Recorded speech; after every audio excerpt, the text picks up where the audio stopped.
Well, my name is Michael Thorpe. I was an English teacher and speech coach at Belmont High School from 1964 to 1999, total of 35 years. Most of the time I was at Belmont, I was a counselor. I only taught for 7 years, and then I was a counselor, and the college and scholarship counselor for the last 20 years. So where did you grow up, and where did you go to college? Should I look at the camera, or should I look at you? What's better? Doesn't matter? You look at the camera. Okay. Okay, repeat the question, please. Where did you grow up, and where did you go to college? I grew up my entire childhood in the same house in Arcadia, California. I went to Arcadia High School, then went on to University of Southern California, where I graduated. How did you decide to become a high school teacher? I was walking along the sidewalk at USC about 6 weeks before graduation, and a person walked by in the other direction, and I can't even remember his name, and he happened to say, "Hey, what are you going to do after graduation?" And I said, "I have no idea whatsoever." And he said, "Well, they're hiring some people down the street there to be student teachers in a special program, and you get $60 a month if you sign up." And of course, that was big money in those days. I signed up, and the rest is history. So you really had no other idea of what direction you were going to take after? I had none, and most of my fellow students in the late 50s, early 60s, we did not think about career path at all while we were in college. We were having a good time, we were enjoying whatever we were doing, and we just expected the future to take care of itself. And then, of course, while I was a counselor, I was constantly exhorting my students, now you've got to plan ahead. Don't just let things happen by accident. Have a plan, have a goal as you're going through college. Well, how different was Belmont once you came there from your own experience in high school? There were a lot of similarities. I think in 1964, and in 1959, when I graduated from high school, there only 5 years had elapsed, and the society was pretty much the same. In 64, we were still in the tail end of the 50s, really. The music, the students always dressed up for school. We still had a dress code. There was a great deal of respect shown by the students for the faculty and the administration. The school dances were popular, extracurricular activities were important. All of those things were very similar to what I enjoyed in high school. The difference, of course, was the ethnic makeup at Belmont. We had students from every racial group. Most of the countries of the world were represented at Belmont High School. That was not the case where I grew up in Lily White, Arcadia. And one of the reasons I came to Belmont, and I enjoyed it so much, was that the students had so many diverse backgrounds that they brought with them to the school, and it really enriched the experience a lot more than what I experienced at Arcadia High School. Did you have any, did that or anything else present any problems adjusting to teaching, specifically at Belmont? No, people are people. It's just that the students had different cultural backgrounds, but they're still students. They're still trying to learn and trying to get somewhere in life and move forward, and it was just a pleasure to work with them and help them. I don't think teaching at Arcadia High School would have been too much different, except that I wouldn't have had that exposure to the different backgrounds the students had. So over the course of time, course of your teaching career, how did your relationship with students change? Well, that's an interesting question. When I first came to Belmont, I was only about 5 years older than the students who were seniors. In fact, some of the seniors had been there for an extra year or two, so I remember some of the seniors being 19 and 20 years old, and I was 23 years old. So it was a little difficult for me to get that proper distance between myself and the students, being an authority figure. And so felt more like I wanted to be friends with some of the students than to be that authority figure. As you get older, of course, the students don't see you as an older brother anymore. They see you as a father figure, and of course, eventually I became a grandfather figure. And they come to you for a different kind of advice, I would say, more life experience they're interested in having you impart to them. Now, when we were there, this was early on in your tenure at Belmont. There was, as you said, a very close relationship, and there's quite a bit of a joking and first name basis in many respects. Did that retain itself over time? I don't remember the students calling me by my first name. I remember them calling me by their last name a lot. I was Thorpe a lot, as I can recall. That pretty much stayed the same as I went through my years at Belmont. Tell me that question again. Did you have did you have throughout your time at Belmont kind of an easy joking relationship, or an easy way of relating to students' tastes and situations? Yes, I think I did. I think I had pretty much the same relationship in my last year at Belmont High School as I did in my first. For some reason, students who like to entertain like to come into my office, like to perform for me. And they knew I would laugh heartily at whatever antics they were up to. And so I always enjoyed that aspect of the relationship with the Belmont students. What would you say gave you the most satisfaction in teaching? I was always a results-oriented person. I liked to see at the end of the year what the results were for what we had done throughout the year. That's one of the things I enjoyed about forensics, is we could go to the tournaments, tally up all the points, all the awards, all the trophies, and make a big announcement at the end of the year of who had the most points, who had the most trophies. When I went into college counseling, it was pretty much the same. We would work with the students, help them choose their college, get financial aid, win scholarships, and at the end of the year we could announce all of the schools they were going to and the $6 million or whatever that they had won in financial aid, which was usually about the amount that the kids would win. Conversely, what were the frustrating things that bothered you the most? The most frustrating thing about working with the students at Belmont was dealing with the many problems and the difficulties that they had in their own personal life, which would affect their performance at school.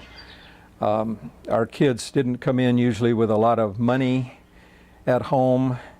There were other family problems. Many of them had to go to work, help support their families. And so these things that interfered with their success at college and high school and interfered with their chances of going to college were, to me, the most frustrating.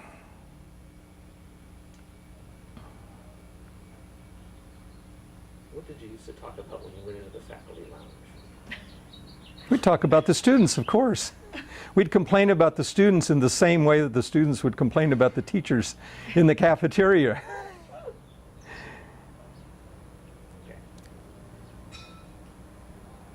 So 1967 was the year that some of the school's original buildings came down.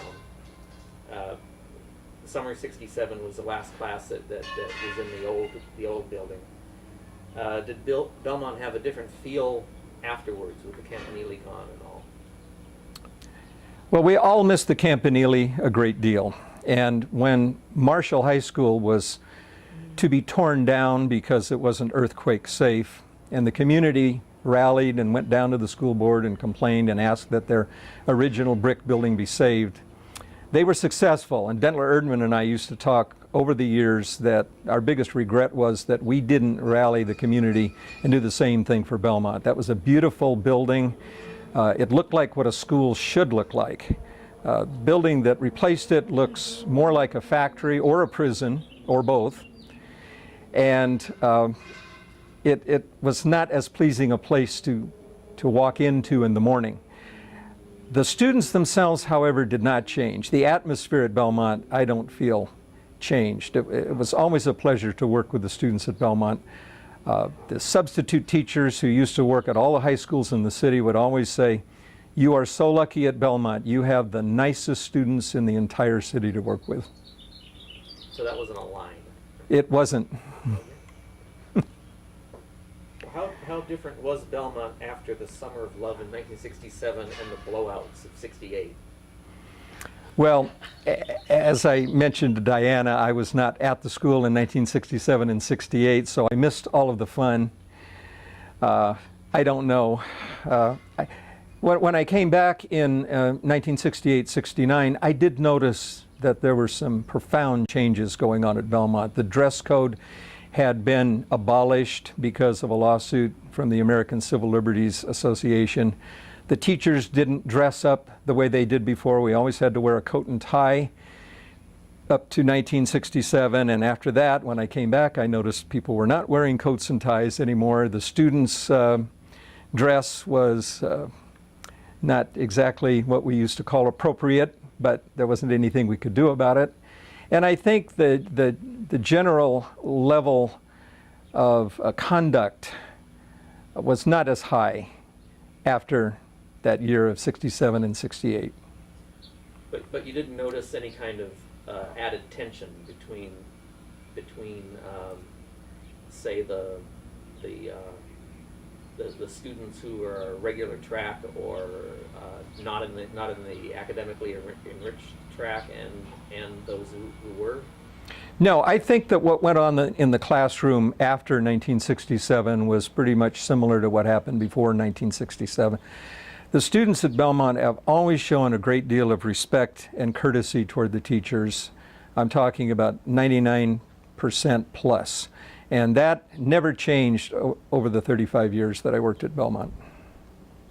Okay, now this is off the script somewhat, but in the fateful student election of 1967, when Jim Bogosian ran against Steve Weiner and Keith Miyashiro, it's been said that the results of that, with Steve Weiner winning with a comedy routine, as opposed to Jim's very serious presidential campaign speech and conduct, was kind of a harbinger of the disrespect or the disillusionment with the old institutions and way of conduct. Did that strike you at all? I don't remember seeing that speech. I do know that over the years that the funny speeches would usually have a better success rate in elections than the serious speeches. One of the things that amazed me and intrigued me about Belmont was in 1960, I was a student at USC, and I was on the debate team there, and was asked to be one of the judges at a school assembly between Belmont and Marshall, and this was a debate on a serious subject. And it just amazed me that the students would sit still for an entire hour and be courteous and well-mannered. So I suppose maybe the students became a little bit less serious, and I know they became more disruptive at assemblies over the years.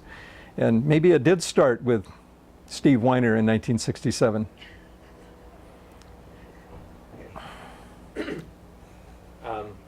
Well, what have you done since leaving Belmont? Say that again. What have you been doing since you left Belmont in '99? Well, I retired in 1999. I do whatever I want. I take as long as I want to do it. I can do nothing, in fact, if I want to. Mainly, I read a lot of books that I never had time to read while I was working. And I go up to the gym and go swimming and walk in my neighborhood and play with my grandchildren. And when I had my dog, I used to take my dog for walks. And it's a very uneventful life. Once in a while, I go over to the racetrack at Santa Anita, which is a block away from where I grew up, and still part of me, I guess. And I've enjoyed retirement a great deal. So did you go to your 40th reunion? No. Do you keep in contact with anyone from? Not a single student. Not a single student. And what about say other teachers at Belmont? Do you keep in semi Yes. regular contact with any? Yes, especially a couple of the counselors that I worked with in the counseling office over many years. We get together about once a month and go out for breakfast and talk about the old days and how things just aren't as good as they used to be. And these darn kids, they just aren't as respectful as they should be. We complain about everything that is going on in the world and education and politics. Is there anything in particular you would like to add? Well, I would like to say that the class of 1967 was always a special one for me because we arrived at Belmont at the same time in the fall of 1964. I was fresh out of college, you were fresh out of junior high school, and most of you graduated 3 years later. Unfortunately, it took me 35 years to finally get out of Belmont. But we started together, and I don't know if the students knew at the time, but I was a beginning teacher, had no idea what I was doing, and I was really practicing and experimenting on all those students. And thank you for being patient with me. And I hope you had as good a time at Belmont in those 3 years as I did. Are there any particular students that you have memories of? Or? Over the years, the students began to sort of blend together in one big mass of student body, and I couldn't remember whether they went to school in 1980 or 1990 or when, but when I first started at Belmont, everything was very clear. I remember the first tournament that I took students to. I only took 4 students to the first novice tournament, and I think Doug Macbeth won a certificate. I think he was in the class of 1966. 3 years later, we were probably the best forensics program in the entire city, proven by the fact that we won sweepstakes at nearly every tournament we attended, beating such schools as Beverly Hills and, of course, Marshall.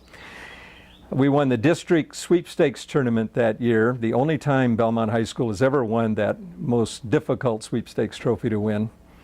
We had the great Richard Cyril, who was our first state champion speaker, who went on to nationals and competed against Shelley Long in original oratory and finished 8th in the nation. We had Jim Bogosian, who went to state along with Richard Cyril. I remember Steve Weiner, of course, Ken Klein. Terry McConnell was one of my favorite students, a very gifted musician and a person who liked to do humorous events, and he won, I believe, 3rd place at the district tournament. Sue Ann Sariel was another winner at that tournament. I remember a lot of students. We could take the whole tape talking about the students from that class. Okay. That's good. That would be it. That's good. That's good. Thank you very much. Do you remember our newspaper we had? You know what is tragic? The Belmont Sentinel. No. The forensics newspaper. We can't pull some out. Yeah, what was it called? The First it was called Nirvana with, Yes. I think, with Paula Kate Paula Kate. did it, and then it was Keyhole, I think. The Keyhole. That's right. Yeah, Paula Kate was president of Forensics Club, and she really wanted to win Club of the Year. That was her biggest goal. And she'd come in to me and say, Thorpe, what are we going to do? We have to win Club of the Year. I said, Paula, I don't care about winning Club of the Year. You do whatever you want. I just want to win tournaments. I don't care about winning Club of the Year. And so she would sign us up for what, clean campus drives and sponsoring school dances, and I don't even remember everything she did, but Selling Tootsie Roll Pops was the big thing. What? Selling Tootsie Roll Pops. Selling Tootsie Roll Pops. That wasn't a forensics thing.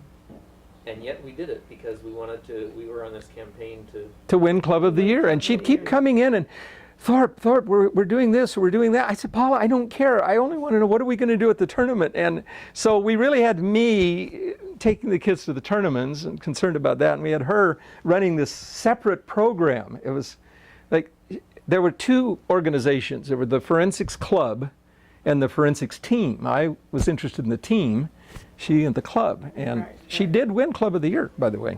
She was eager. And she came in. They had an assembly, and Mr. Erdman and the student council would give out the trophy. And I guess I didn't go to the assembly for some reason. And she got the trophy there and came into my office. Look, Mr. Thorpe, we won the trophy. And she was crying. The tears were just streaming down. She was so happy to win the Club of the Year trophy. And I said, that's nice, Paula. I'm very happy for you. Now let's get to work on the tournament. I wonder what she's doing. You know, it's amazing that some of these kids, well, we were part of it, who are really eager, motivated. You know, I wonder how they are as adults, like we are, what they're doing. Yeah.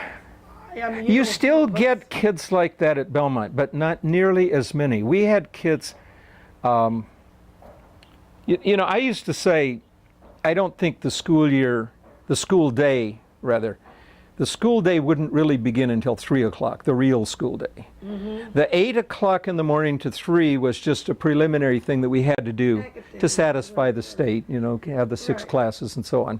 But the real learning, the real fun, the real activity, it began at 3 o'clock because we had ROTC practicing, we had the Swinging Sweethearts, the marching band, the orchestra, the kids who were doing the school musical.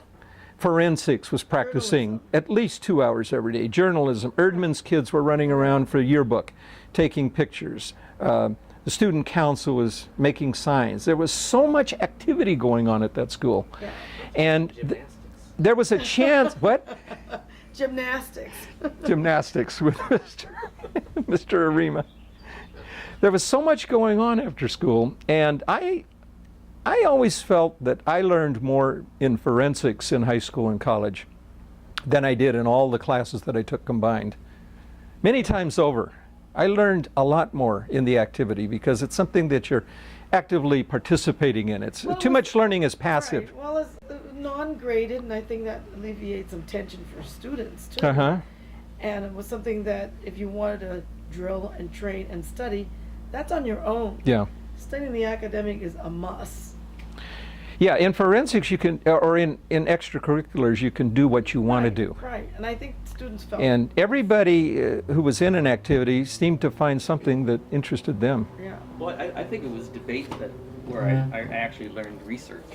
I learned so much about research, and should we take this off? Oh yeah, Ken. Well, okay. Oh, I can he's turn it still. off. Oh, he's doing it. Oh, you're still filming? You want to keep it going while we're talking? Keep it going, we might pick up something. No, there was a book called Everything I Needed to Learn, I learned in kindergarten. And I always amended that to say everything I ever needed to learn in life, I learned from debate. I learned organization skills, I learned speaking skills, obviously, research skills, how to put material together in an organized, logical fashion and present it to somebody. And You were in a national championship team, right? No. We weren't national championships. I don't know how popular. Close though. Was it? I was fifth at nationals, but not a national champion. Well, that's pretty close. Yeah, That's very good. that's pretty good. Practice makes pretty good, as you used to say. No, I loved forensics. My father would always say, get involved. Don't just sit on your butt and watch TV. Get involved. So he had me try out for track one time. Well, I had fallen arches, painful arches, and I couldn't run. And then he had me in just different organizations. And And my English teacher was the one who got me involved. I was extremely shy all the way through my childhood, painfully shy. I mean, I would find the biggest kid in the room and sit behind that kid, you know, big football player, so that maybe the teacher wouldn't notice me and wouldn't call on me. I was that shy. And my English teacher, one time, she was in 10th grade, she was staring at me. I noticed, and I'd do some writing and look up, and she's staring at me, still staring at me, and then she went like that. She said, "I've been thinking about you. I think you should go to a speech tournament." Well, I immediately turned red. I immediately could feel myself perspiring all over. Just the thought of having to go to a speech tournament. And I begged her, I said, "Please don't make me go." No, you're going to go, you're going to go. But she made it easy. Remember you were talking about the debate cards? She said, "Okay, I've got a speech already written for you. Here, you just stand up there and read it. There'll only be 5 kids in the room and 1 kid as the judge. He's only a year older than you are. It won't be difficult at all." And so I decided to try it. She helped by bribing me with an extra credit A if I went to the tournament. And I won a little certificate at the end of the day, the lowest certificate you can get, excellence I think it was called. And I was hooked. From then on, I said, "What, you go to tournaments on Saturday, you meet kids from other schools, you give a couple of speeches, you maybe win an award? I'm hooked." And I did it for the next 2.5 years, and I went on to college and did it, and it changed my life. What topic it was? I don't remember the speech. I don't remember the speech. But what I enjoyed was that it was written by an older student at the school, Oh, Bill Holt. I remember his name, Bill Holt. And he thought he was pretty hot stuff in high school. And he used to kind of lord it over me that I used his speech. It was his speech that enabled me to win that certificate of excellence. And if it hadn't been for his genius for writing that speech, I never would have won that award. He was the reason that I was successful. A few years later, he was debating for the University of Idaho. And I was debating for the University of Southern California, one of the top schools in the country in debate. And we came up against him. He was a senior and I was a sophomore, again, the way it was in high school, but now we're in college. I told my partner, "Whatever you do, we have to demolish this guy. We have to win this debate so convincingly that he'll know he's been defeated." And we did. what a coincidence. That was sweet revenge. Wow. Bill Holt. He was so shocked. He came up afterward and said, "What happened to you? I remember you as this." He graduated after that my sophomore year, so he didn't know So what I had done. write my own speeches now. Yeah, I read. That's a good one. Wish I had come up with that one. Well, you know, I think more or less that's probably what you did when we all came aboard. Somehow you looked at each of us and found something in us, and you said, "You know what? I think that will be good for you." You have to try to match the student. What I like about forensics is the diversity of events. You had humorous interp, storytelling, dramatic interp for the very melodramatic kids. You had for the logical kids, you had debate and extemp. Right. You had student congress, the ones who like to be in a sort of a legislative body. So there was usually something for every student. And my challenge was always to try to match the student with the event. I missed a few times. Richard Cyril liked to joke around a lot. So you put him in humor. And so I put him in humorous interp. And I said, now Ken Klein and Jim Ramsey and Jim Bogosian, you guys are going to do original oratory because you're my serious students and you can write about and talk about serious subjects. Richard, you're not serious enough. And so you guys would write your original oratories and go on to the tournament. And Richard would come in and he would see you guys doing your speeches and he wanted to do what you did. And I said, no, Richard, stay in humorous, stay in humorous. And he'd just come back over and over and beg me, please let me do an I said, okay, go write one. He wrote a speech that I believe had 17 topics in it. It was just a Random. compendium of all of the world's problems. Yeah. All of them. I said, Richard, you can't cover this in one 10-minute speech. Pick one of the 17 and let's do a speech on that. So he picked LSD, the problem of, and it was just the beginning of that problem in our society. And so he wrote a speech on LSD and went on and won state and went on to nationals. I'm not even sure whether any of us sat and heard him. Oh, yeah, we I'm did. sure we If what? sat there and heard him. I mean, in practicing, heard his Oh, speech. yeah. The problem we had is that we had a system of coaching. The experienced novices coached the beginning students. The experienced novices were coached by the varsity kids. The varsity kids were coached by the top tier, the 3 or 4 kids at the top. And then I would coach, after that, I would coach those 3 or 4 kids. So Richard would coach, and then those kids would leave, and then at the end, I remember one time we were there at 9 o'clock at night still working on a speech. He was the only one left. Can't do that today, can you? In public school. No, it's too dangerous. Too dangerous. How popular is forensics now? High Forensics school, is citywide? still popular, but it's changed. It's not called forensics anymore. Yeah, no, they still call it forensics. They still have the National Forensics League. They still have the same events. They still have state and nationals. They still have tournaments at SC. I always tell. Oh yeah. I walk by and there are schedules pasted Yeah. on the wall. Posted, and there are yeah. all these guys walking around with great big file boxes. Yeah. File boxes. They're big Yeah. plastic tubs now. I mean, we Yeah. thought it was quite something to have a file box. The long They one. have- Most kids had the little recipe box, the one Yeah. little box. They have luggage carriers with plastic bins full of Yeah, God knows yeah. what. That's one of the top tournaments in the country, that USC tournament.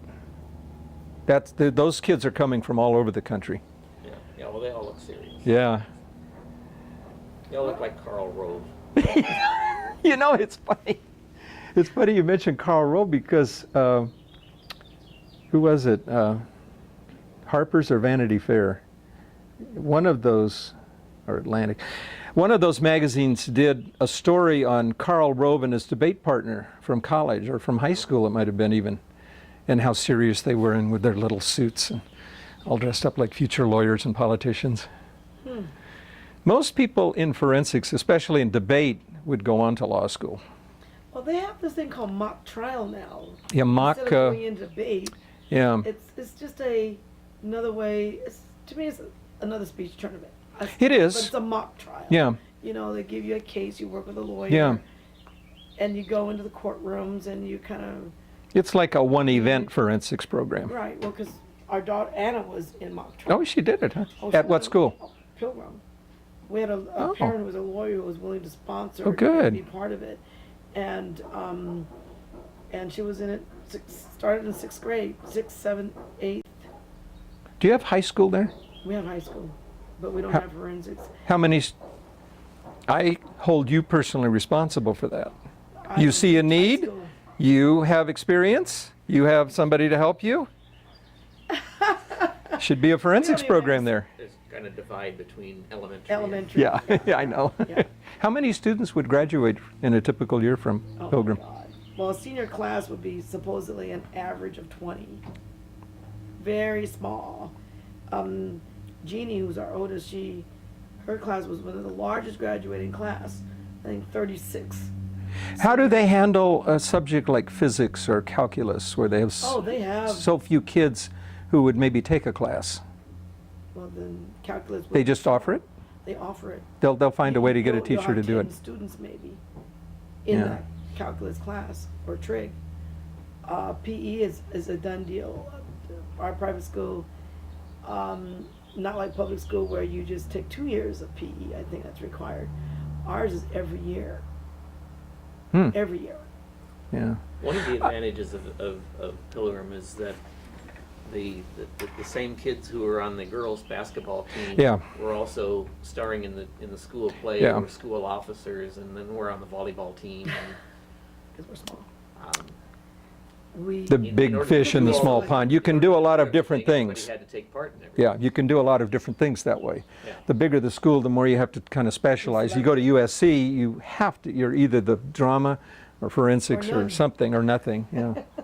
Yeah, so our girls were able to, we're really well-rounded. I think, I always believed in the large, comprehensive neighborhood high school where the kids in the neighborhood went to the school. You had 3,000 or 4,000 kids, a big band. You have all these different activities, but the activities have virtually disappeared at Belmont and the other high schools. You don't have, they don't do the big musical productions anymore. Yeah. That's a cross. They'll have an activity if a teacher is interested in having it, which is very rare. Most teachers today, they don't want to sponsor anything. And so I would say now, it'd be better for a kid to go to a school like Pilgrim or a Magnet or one of these smaller schools where they can get more personal attention and develop in maybe different areas than the big comprehensive high school. I don't think they're doing a very good job for the kids. In the high schools. Yeah, in anywhere. Elementaries, I- elementaries too. Oh, They keep whining about, well, we need to reform the schools. I mean, they've been reforming the schools for 100 years, and nothing ever really matters. It's a bunch of people who don't know what they're talking about, trying to come up with I agree something. with you now that I really think that LUSD, they plan too much experimental stuff. You know what they did Every 3 years. for their they think of something. requirements? You know, everybody's saying, well, we've got to do something about this dropout problem. You know, and so the board says, yeah, we got to do something. Well, what can we do? Let's raise the standards for graduation. Let's require algebra and geometry so the kids will all be qualified to go to college. Let's require biology instead of general science or whatever, modern science, I forgot what they used to call it for the kids who weren't college bound. Now they have to take biology and chemistry. Well, you either frustrate those kids and make them drop out in greater numbers, which they have found is happening. There are these kids that have tried algebra 6 times and they just don't get it. And it's not helping. And this professor of math at Cal State Long Beach wrote into the Times and said, you know, I believe in math, obviously, but there are few to none occasions where anybody, including myself, will ever need to know any algebra to do a job, to do any kind of a career. I mean, it's very rare that you will need geometry in your life, and yet we require it. Well, what they're doing now is I think it should be required. Okay, well, at least algebra and geometry. for everybody. You might not need it to figure out when a train leaves Indianapolis. Yes, and another's leaving. Chicago when they're going to meet. But it trains you to think, It does. and It does. it's good for logic. The trouble, though, is introducing a requirement for which they've never provided sufficient preparation. If they're going to institute a requirement like that for graduation, they should do it for the kindergarten, the students who are in kindergarten, and make sure that they prepare all the every step of the way, so that by high school they have a basis That's being for done. making that requirement. That's being done. But there are kids that are never going to, including my grandson. Right, I agree with you. And my son, for example, Knowledge of math. failed it the first time he took it, and he tried. And I tried to help him as much as I could. And he failed it the second time in high school, and I could see how frustrated he was getting over it. And I said, let's step back a little bit, and but Dad, I won't get into college. I said, well, there are other ways to get into college, you know. He was just, the math was ruining the whole school experience for him. It was so frustrating, that one experience. So I said, let's just take the general science, take the practical high school math, whatever they call it, and you know, do what you enjoy doing. And so he got into journalism, his sports editor. He got into student council. He liked that. He was kind of more social kid, you know. And then he went on to community college. And he always said, well, I'm not college material. I said, well, you know, maybe you are. I just tried to keep him going. And he got a B+ the third time he took algebra. In the first. And I said, well, what happened? He said, I don't know. It just, maybe it's being a little older or something. I don't know. It just came to me the third time. Yeah. And then he eventually finished a 4-year college degree. So I don't like this idea of frustrating kids. Yeah. I wouldn't make it a requirement. I would make it highly recommended. But there are some kids at school, at a general high school, you're not going to teach to think. There's no way, no matter what you do, they're not going to think. They're not there to think. Maybe when they get older, they'll want to think. Anna's beginning to realize that. Now, if you're going to college, you have to take it. Yeah. Even if you go to community college and transfer, you're going to have to take it. So you're going to have to take it at some Well, how do point. you feel about the test, the required exam that these No kids have to child take? left behind. Yeah. This is just, It's probably okay. I thought that To was give. frustrating for the kids in the beginning. You know, it seems like kids, maybe it's because the ones that are left, the survivors, are smart enough to be able to pass the test, but the pass rate is fairly high on that exam. Oh, okay. I think it's okay to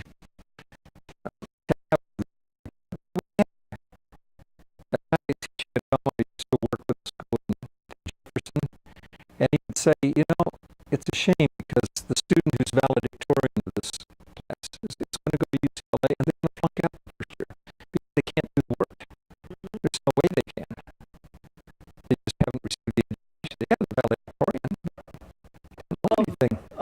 Of this particular class. So having a screening like the SAT, I think has some value. And you know, I worked, the complaint is made that some kids are better at taking tests than others. That's obvious.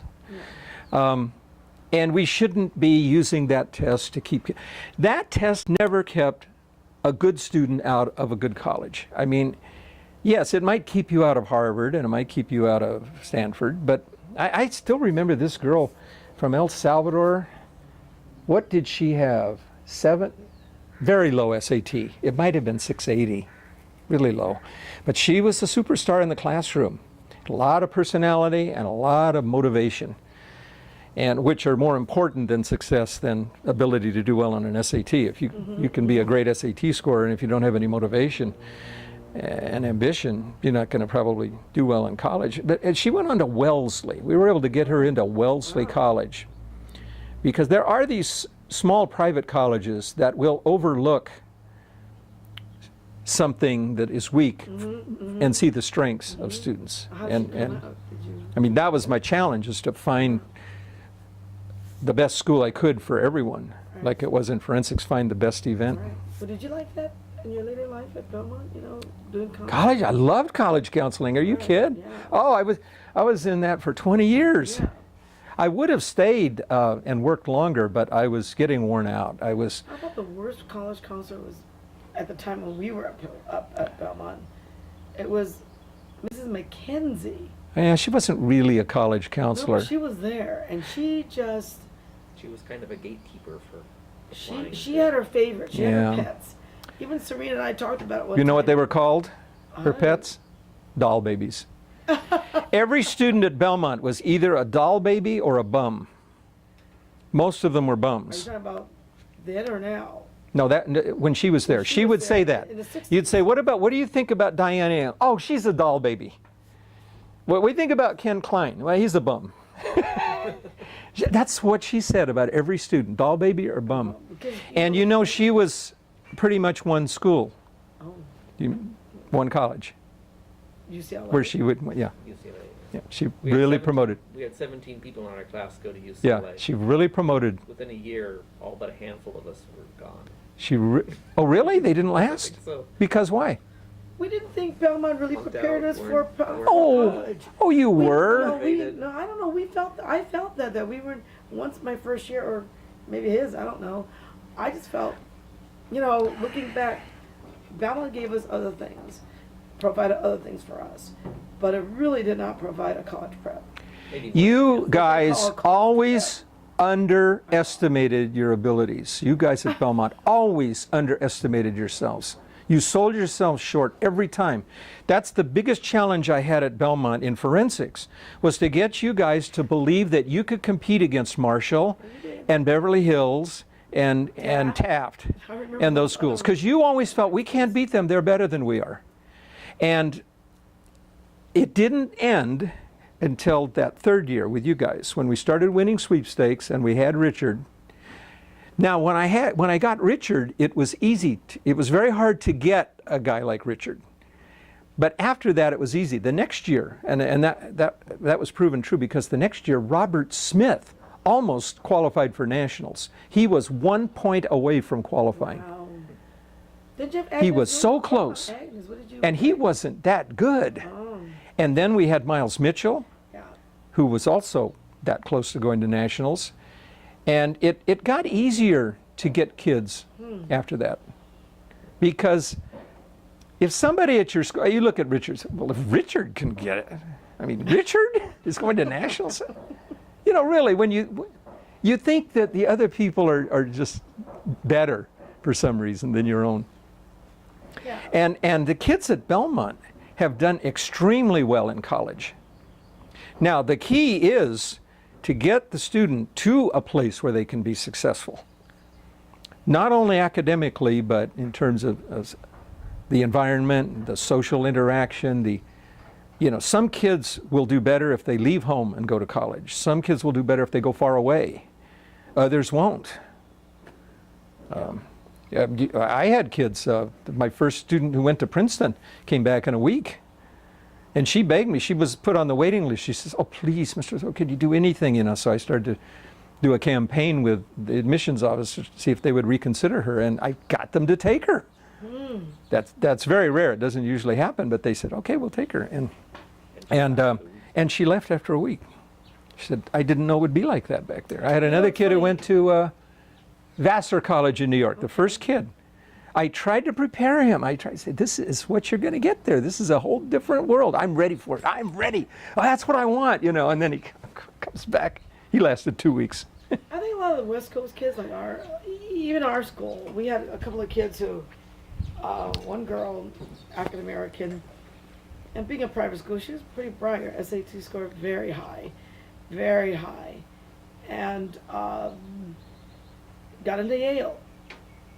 Didn't last because she was African American, and she came from a different kind of. It's tough for those kids. Right. Well, she came from a different, and Pilgrim is so diverse anyway. It reminds me a little bit of Belmont, a small little Belmont maybe, not enough Latins though, but other mixtures. And it's like an extraction of the AE classes. Because that's what that was just about. 36 or Yeah. Right, that's 36. what Belmont. I mean, that's what Pilgrim is, and this one gal. So where did she go she after had a that? nervous breakdown. But where did she go after that? UCLA. Yeah. Came back to LA. Yeah. I had a black student who went to Princeton and was dropped out after the first year. Yeah. And he had to go somewhere here, Berkeley or somewhere, and for a year. Right. What time is it now? Oh, are you going somewhere? 11:35.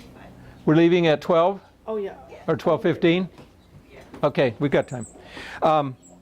And then they said he had to do another year here and then he could come back, and he went back.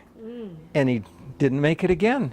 Just There's something too about alien a people, world. yeah, the schools back east, some of the Ivy League schools back there, it's just too much. It's, I had a really great kid who went to Yale, and he did well at Yale. He was Scholar of the House. And, but I went to his graduation because I got very close to him, and I still am, he's a lawyer. And I went back there, and we went to this place, I think it's called Maury's, the famous bar or restaurant or something. And Yes, And it is. all of the minority kids are at this big table, the black and Latino kids and a couple of Asian kids.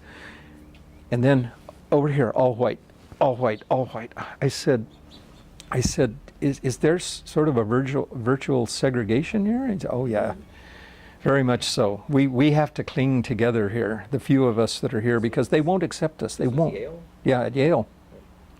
One of the more progressive Yeah. schools. I remember when Serena was in Cornell, Iowa, not Cornell College. college. Yeah. She. If It was so in New hard. York, in Iowa, Yeah. It was hard. Is it the for town her. called Cornell, Iowa? I never had a student go there. Oh, you never seen, well, Never had one go it there. was- well, Serena wanted to go as far as she could. Yeah, Want to be away from her family. yeah, It Yeah. was really hard for her. yeah. It was one of But those- she stuck it out, huh? She stuck it out, but came back to UCLA to finish up. I don't think. Oh, she really- didn't graduate from She didn't Cornell graduate. College? She graduated from UCLA. She tried. I think it was third year. It was Yeah. just couldn't do it. I would try to prepare the kids for what they were going to encounter, but there's no way you can prepare somebody for an experience by talking about it. Right. No. Right. Right. But not for everybody. Doris McKenzie, though, was I think was a pretty good English teacher. What I liked about Doris McKenzie is that the AE kids had to debate, remember? Yeah, yeah. And she would come to me, and I don't know if I ever would go in and talk to your class about debate. I think I did later, maybe after your year. She would have me come in and talk to them a little bit, and she would have the kids debate. It was a long unit, took quite a bit of time, but you know, she was supporting my program. That's good. so. I'm glad.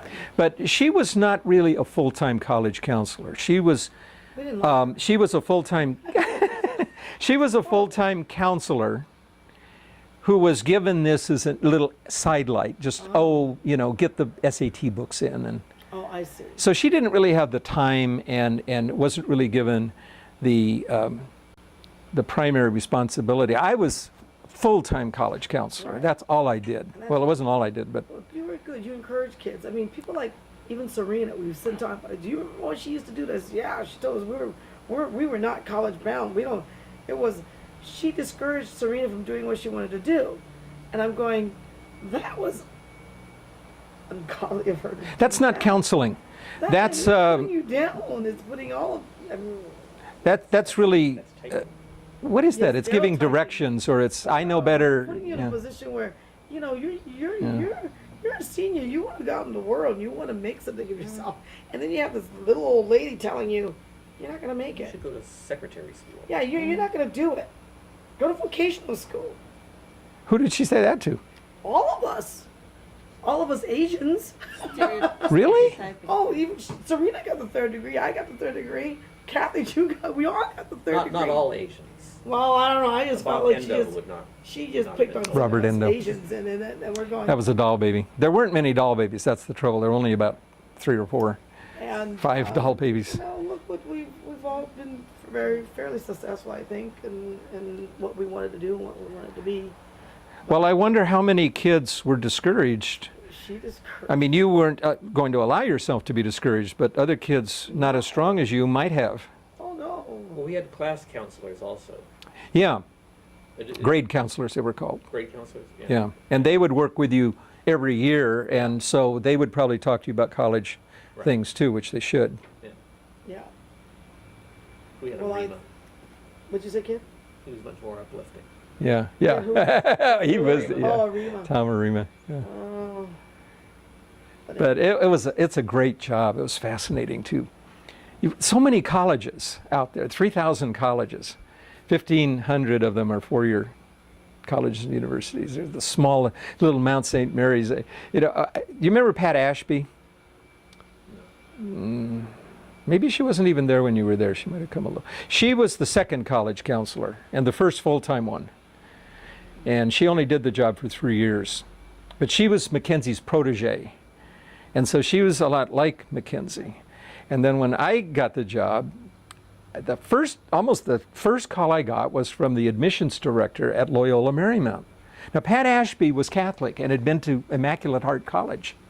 So you would think she would promote the Catholic schools, right? So this guy calls me and says, I'm so glad to hear that you're there. Do you think there's any way I could come and talk to the kids? I said, any way, of course. We want you. I said, well, you know, I haven't been able to get into Belmont for many years. I said, really? What do you mean? Well, they didn't want me to come or any of the other schools. They just, again, UCLA and Ashby liked USC, so USC would get some entry there. But No, a lot of the private colleges, you know, I think it's just as important. At least it gives a variety for the kids. There are some. Not My just son went to see- U.S. International University. Never heard of it. Probably the best school in the country for Where's that? him. It's in San Diego. It's a small school. Half of the students are foreign students from all over the world. 600 kids only. Wow. Very small. Again, like Pilgrim, he could do everything. He could be in the football team, and I don't know, he was in everything down there, you Right. know, and it was great development for him. But Right. that was the challenge for me, is matching, you know, being the, sort of a cupid, a college cupid, you know, to matching the. Well, you almost And, have to, you know. you wanna- but without being directive, I think if students feel that they chose the school, they're more likely to do well in that school than if they felt it was imposed on them by me or their parents. That was a hard problem. Parents. Not often, but I remember this one girl from Hong Kong. Her mother wanted to go to UCLA, and she had to go to UCLA. Why? Why UCLA?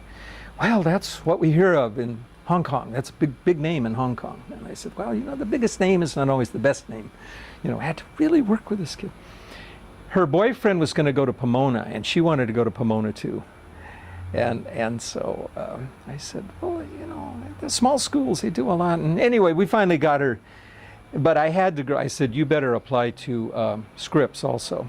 Oh, yeah. And she said, why? I said, you may not get in, but my boyfriend is already gotten in, and I have better grades and scores. I said, but he's Hispanic, and you're Asian, and there's a different standard there, and you might not get in. But if you're at Scripps, you can take classes together, because they have an interchange there. And so it worked out well, because she didn't get into Pomona, but she did get into Scripps. But she dropped him the first week of school anyway.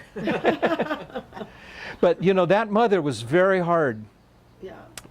Parul's parents, she wanted to go to Wellesley, and they wanted her to go to UCLA and be close to home where they could watch her and she could live at home. That was a tough sell. The only way I could sell the father on it was to bring in the U.S. News and World Report ranking list, which showed Wellesley, I think, was #1 or #2 in the country in small private colleges. And Yeah. and she said, oh, my dad was really impressed by that. He took it to work and show all of his workers that my daughter's going to the school. It's ranked higher than UCLA. At the time when Jeannie was a senior, one of our, I don't call it college counselor, but she gave direction. She came up to me and says, wouldn't you want Jeannie to go to Wellesley? I go, no. She's from a private school, a small little school here. You want to go to a big school? Yeah, I mean, you know, more, and it's all a girls' school. I said, let me ask my daughter what she would like to do. You know, so I want to go to all girls' school. He says, a tiny school. I want to go to a large college. Well, in any case, she would SC anyway, but anyway. In my opinion, the most beautiful college in the country, Wellesley. Oh, God, to me, that is what a college is supposed to look like. Yeah. Those old Gothic buildings. did And you take kids to colleges? I mean, oh, yeah. for field trips? I mean, Oh, field trips. oh, Well, we had the Northern California trip every year where we'd leave on Thursday and get Yeah. back on Sunday, and we'd stay overnight at Berkeley and Sonoma Oh, State and okay, other yeah. schools, and the kids were, I don't know what the kids were doing. You know, we'd come back, and then these things would trickle in, like, oh, you know, I'd overhear two kids saying, you know, what were you guys drinking? You know, what do you mean drinking? Oh, you know, they go like this. That's nice that you left them alone. Well, not Did you, really. Did you go back east with them too? Did you do the eastern colleges? No, I wouldn't take kids Easter. I would get them trips, though. The colleges would pay for them to go. Right, right. And I would go. The colleges would pay for me to go and visit. Right. But I never went with a kid. Most private schools today, they have like a 1 week Yeah, college. Ours the is- spring swing. Or, Right, right. let me